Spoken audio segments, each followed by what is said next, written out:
We have all had a gut feeling which turned out to be correct. An ominous sensation minutes before receiving bad news. The feeling someone is watching through a crowd. Proven correct. A decision you just have to make, but don't know why. A friend or family member popping into thoughts moments before they send a text message.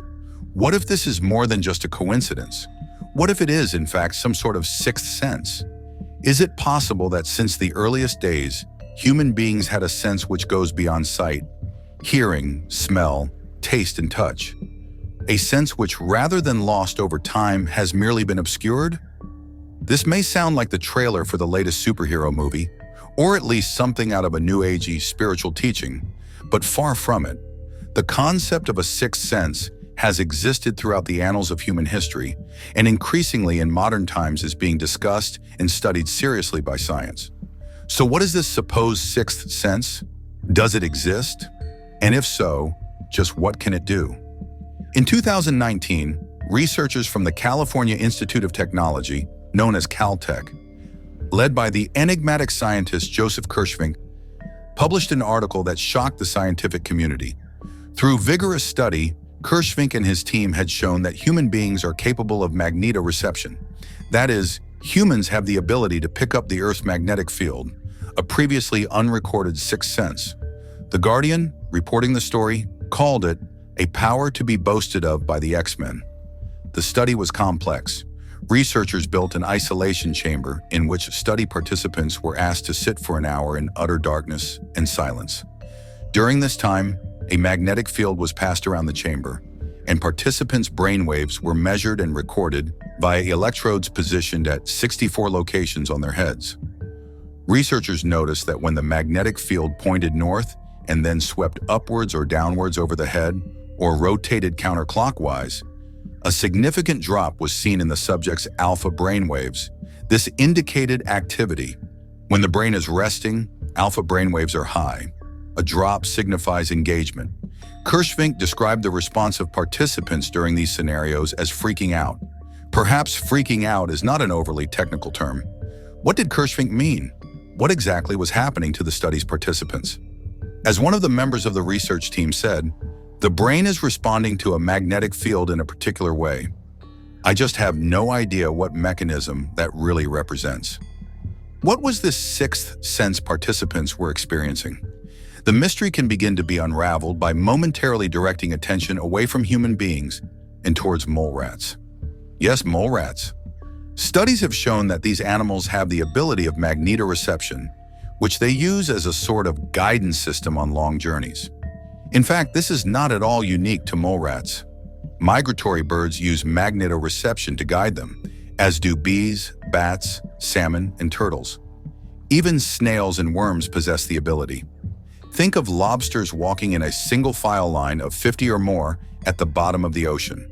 This is magnetoreception at work. Further, studies have shown cattle and deer align with the magnetic field when standing around, while dogs will not defecate unless their spines are aligned in a north-south compass direction.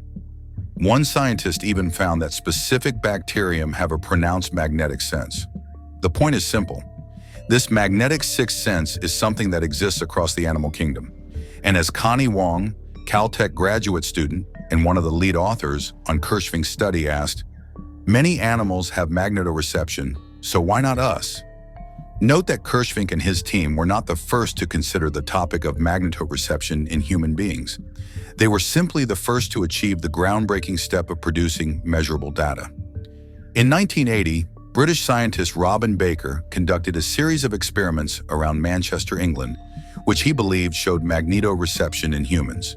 He started by blindfolding participants and taking them by minibus on a winding ride through the countryside.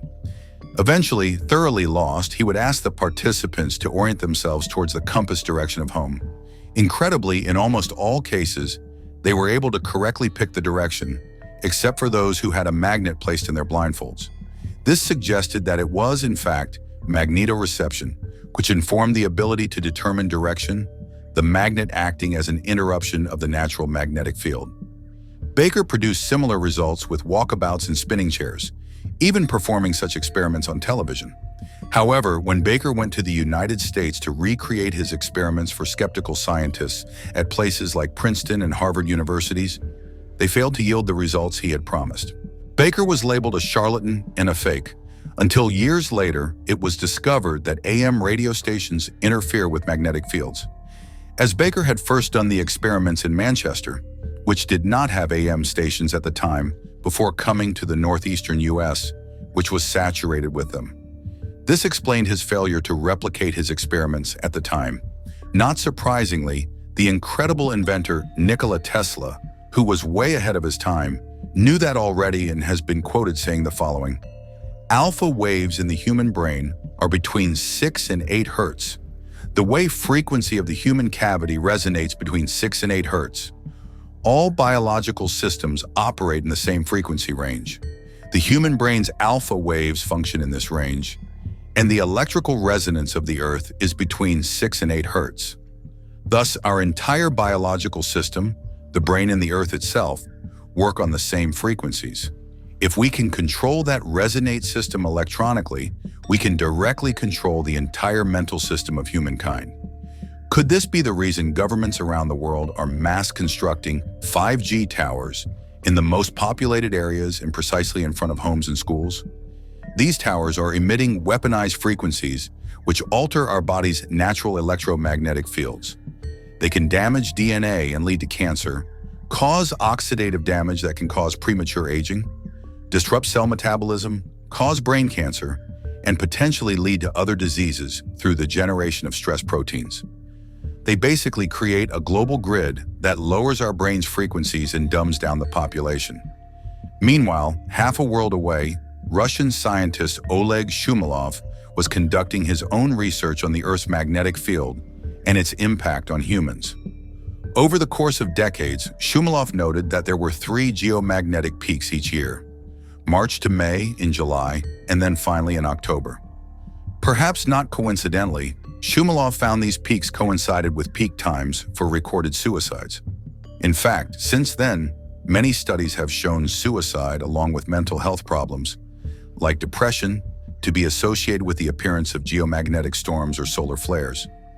What Baker, Shumilov, and others had shown, if without measurement, was that human beings do possess some sort of magnetoreception ability, and that changes in the Earth's geomagnetic field have real impacts on this sixth sense.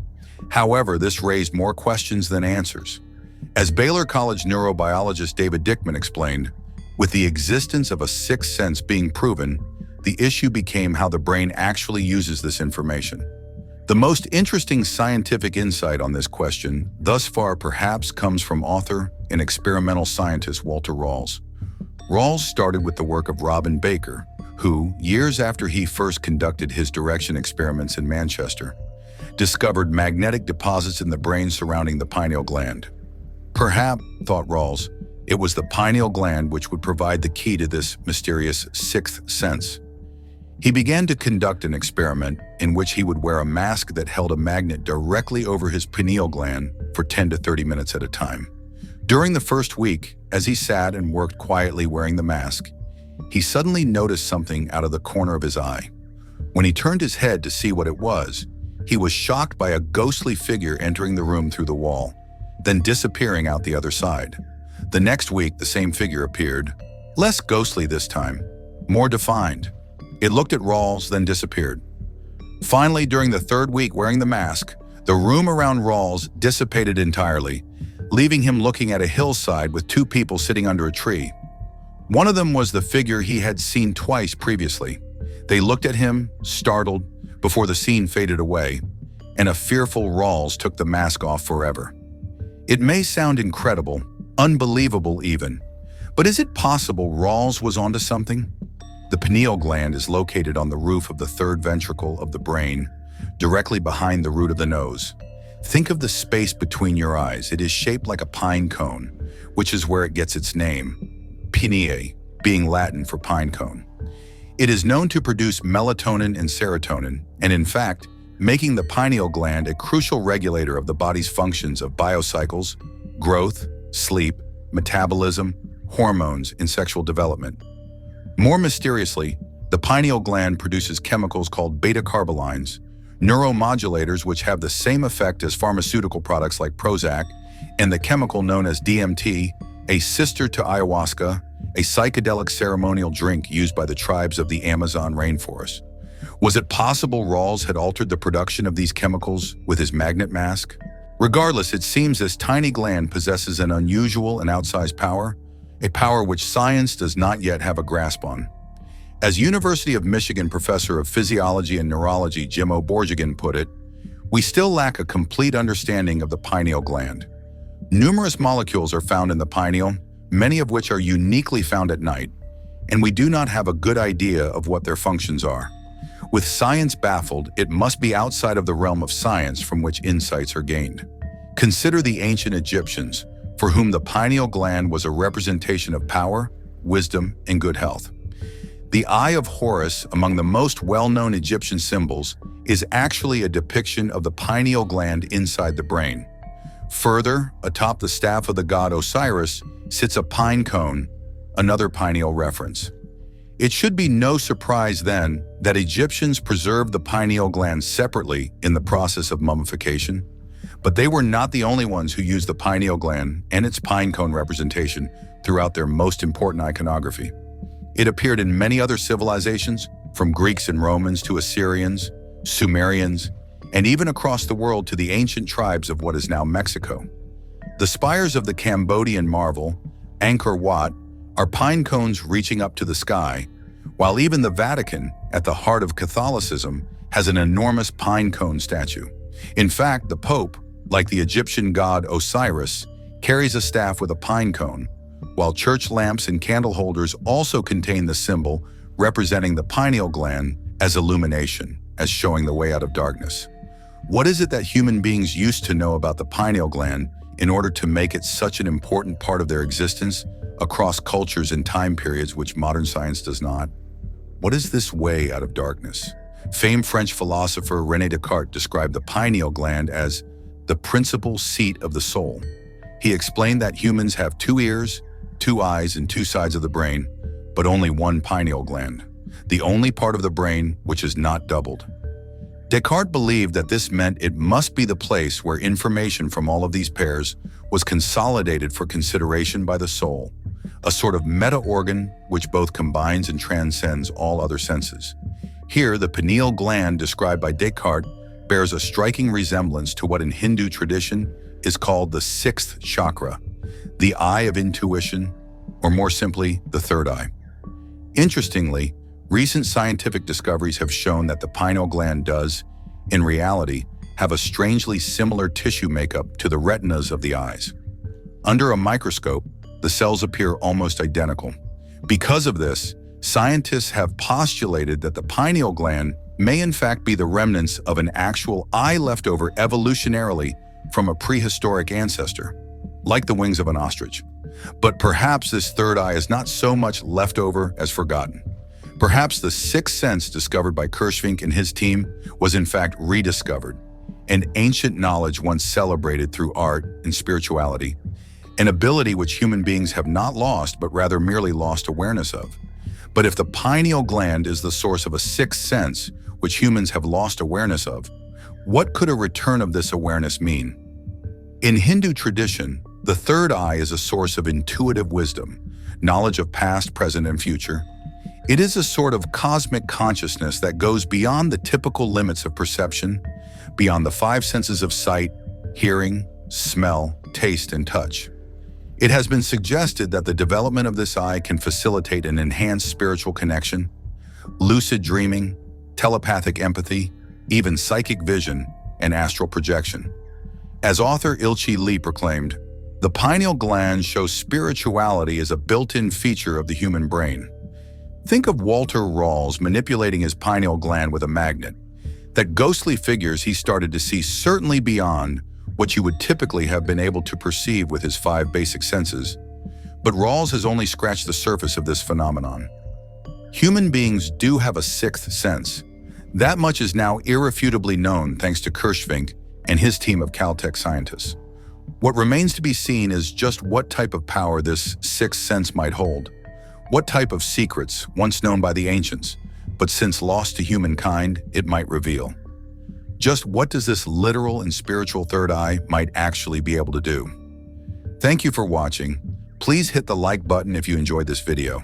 If you're new, please subscribe and hit the notification button so you don't miss the amazing videos yet to come.